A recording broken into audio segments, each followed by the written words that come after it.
লক্ষ টাকা আমরা প্রণামী পেয়েছিলাম।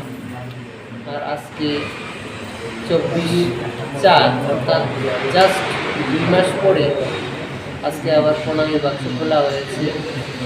আমাদের মাতা ত্রিপুরেশ্বরী টেম্পলের সেবায় ডিএম স্যার 16 জনের একটা টিম করে দিয়েছেন।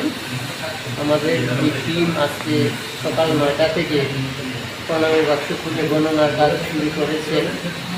আমরা সন্ধ্যা 7:30 নাগাদ আমরা বুঝতে পারবো কী পরিমাণ টাকা এই 2 মাসে মায়ের প্রণামী বাক্সে জমা পড়েছে এবং এই টাকা মায়ের মন্দিরের সেবার কাজে, মন্দিরের উন্নয়নের কাজে এবং মন্দিরের বিভিন্ন অনুষ্ঠান, দেওয়ালি মেলা ইত্যাদির কাজে এই টাকা খরচ করা মূলত কয় বাক্স খোলা হয়েছে?